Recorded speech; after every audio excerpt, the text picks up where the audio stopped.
Waalaikumsalam warahmatullahi wabarakatuh. Mohon izin Pak, hari ini saya mau wawancara terkait tugas saya dalam beberapa. Mungkin ada beberapa pertanyaan yang akan saya ajukan untuk bisa Bapak jawab. Yang pertama, bagaimana Bapak Kepala Sekolah selama ini mengidentifikasi kasus-kasus yang merupakan dilema etika atau rujukan moral? Dilema etika, ya.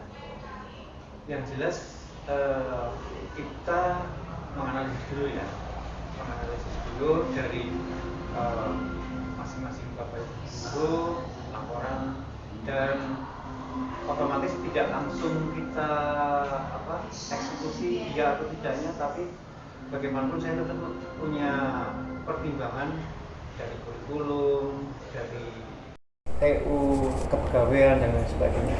Sepanjang yang berkaitan dengan dilema etika atau guru yang bersangkutan kok bisa dipercaya, kemudian meyakinkan, kita nggak masalah kalau bisa mengeksekusi yang menjadi dilema itu sendiri. Baik Pak, untuk berikutnya, bagaimana Bapak Kepala Sekolah selama ini menjalankan pengambilan keputusan sekolah, terutama untuk kasus-kasus di mana dua kepentingan yang sama-sama benar dan sama-sama mengandung nilai kebajikan? Seperti tadi melanjutkan dari pertanyaan pertama, bahwa ketika saya mengambil keputusan, maka ada pertimbangan-pertimbangan yang diambil. Pertimbangan ini apakah merugikan, apakah menguntungkan, dan yang jelas harus ibaratkan 50-50, di mana kedua kepentingan yang ada memang benar-benar banyak manfaatnya buat yang bersangkutan ataupun buat sekolah. Itu yang sudah kita lakukan seperti itu. Baik Pak, biasanya langkah-langkah atau prosedur apa yang Bapak lakukan selama ini? Apakah ada standarnya atau sesuai kebiasaan saja? Yang jelas sesuai kebiasaan, tetapi sekali lagi kita melihat yang bersangkutan.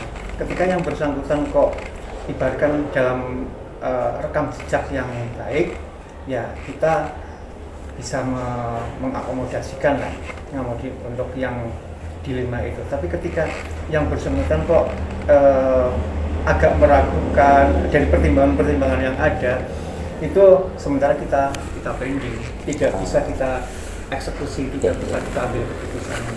Ya, Pak. Baik, lanjutnya adalah bagaimana menurut Bapak hal-hal apa saja yang selama ini dianggap efektif dalam pengambilan keputusan kasus dilema etika?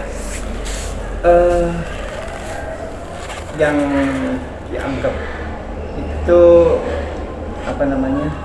ketika kita pengambilan keputusan, ya saling menguntungkan, tidak merugikan anak-anak, intinya itu. Dan yang jelas juga tidak merugikan yang bersangkutan, sekaligus menguntungkan yang bersangkutan, karena ini kadang ketika dilema etika kan ini benar tapi harus dijalankan, yang sementara yang satunya juga harus dijalankan. Maka yang pertama kaitannya dengan siswa, ini yang harus didahulukan. Jangan sampai yang siswa berkaitan dengan anak-anak itu terabaikan, harus terkontrol, terlayani dengan baik dulu. Ketika anak ini sudah oke, ini tidak masalah. Artinya mengutamakan siswa ya Pak? Paling Baik, lanjutnya, hal-hal apa saja yang merupakan tantangan dalam mengambil keputusan pada kasus-kasus dilema etika?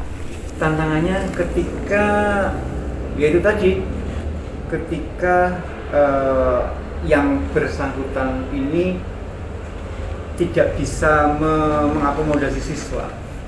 Ini mau ditahan ini juga sudah jalan.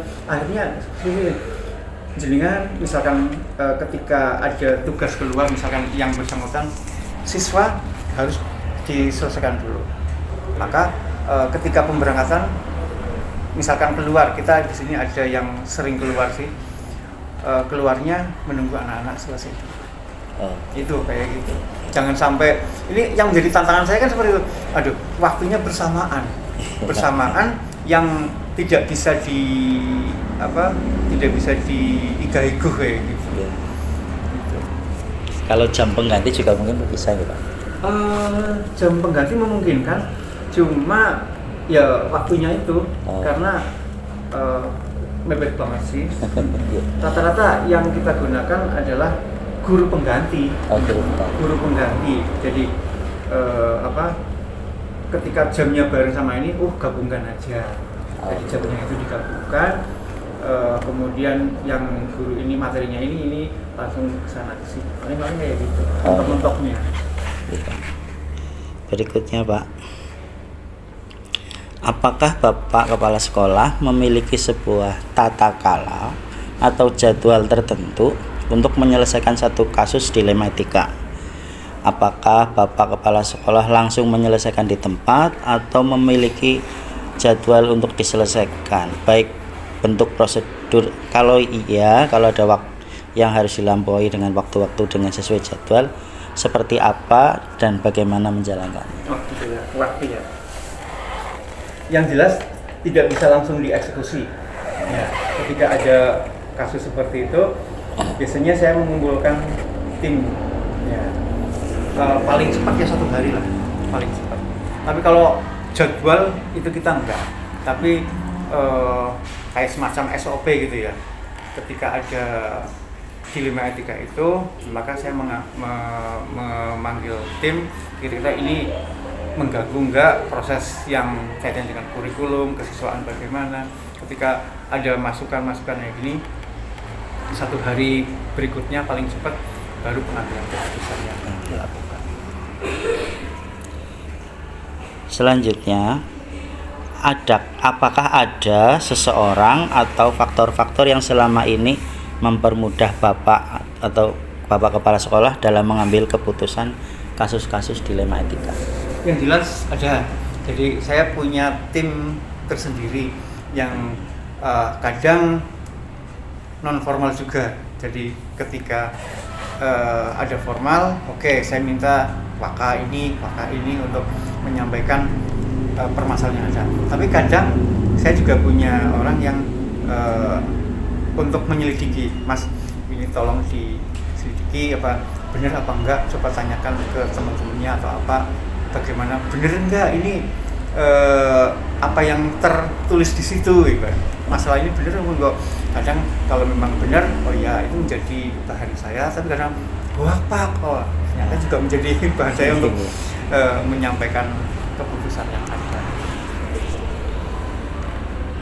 Dari semua hal yang telah disampaikan, pembelajaran apa yang Bapak Kepala Sekolah ambil dari pengalaman Bapak Kepala Sekolah mengambil keputusan tentang dilema etika? Pelajaran yang saya ambil adalah bahwa saya harus mementingkan semua unsur. Tetapi bagaimanapun unsur siswa itu yang harus kita utamakan. Tapi juga tidak melupakan unsur dari gurunya sendiri yang kadang menjadikan dilema etika itu. Karena karir juga harus diperhatikan. Jadi intinya sepanjang tidak melupakan, tidak merugikan siswa, itu oke saja. Jadi pelajaran yang saya ambil bahwa semuanya harus terlayani dengan baik.